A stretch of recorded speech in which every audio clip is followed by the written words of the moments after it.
Manang, mag-hello ka kila Dida at Roxanne. Sige, mag-hello ka. Kukunan kita. Artista. Oh. Sige. Sabihin mo. Sayain mo ngayon. Sabihin mo nga, Manang Cora. Hello. Cora. Mag-hello ka. Yan si Banji Labalan. Sabihin mo, babol. Rock. Magsalita ka daw. Magsalita ka. Bibiding, magsalita ka daw ng bubbles. Batiin mo. Ito, batiin mo. Kumustahin mo. Silang lahat. Maririnig ni Rababo. Oo. Salita ka daw ng kumusta. Bols, kumusta kayo dyan Bols, Oh, basta mati ting-ting. Basta mga bata. oh, naiyak ka na.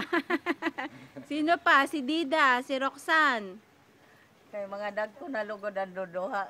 Oh, tingnan mo, nagbisaya ka na naman. Si Roxanne, batiin mo. Roxanne. Rock! Palagi kita ngangalimtan pag kay Say Ha? Dida. So, Si Dida. kumusta? Si Ate Oh, Dida Dida. daw. Hindi na rin. Ah. Dead! Di ngayon ni Marisa ha?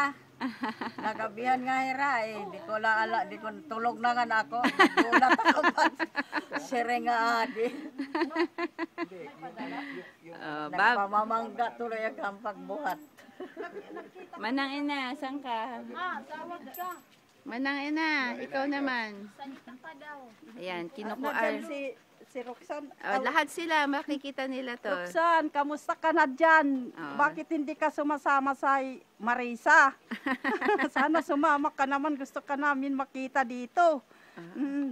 Sige, Babons. Babons, kamusta ka na dyan sa Amerika? Yung dalawa mong anak, si Zacarias at saka si Jordan. Memorize. Oh, Si si Tingting, kamusta ka dyan sa Amerika? Nandito si Ate Marisa sa Dulag. Oo, nakita-kita kami dito. Gusto na namin makita Dida. Dida, gusto ka na namin makita. Magdala ka ng pasalubong. Ayan, sige. Oh, papakita.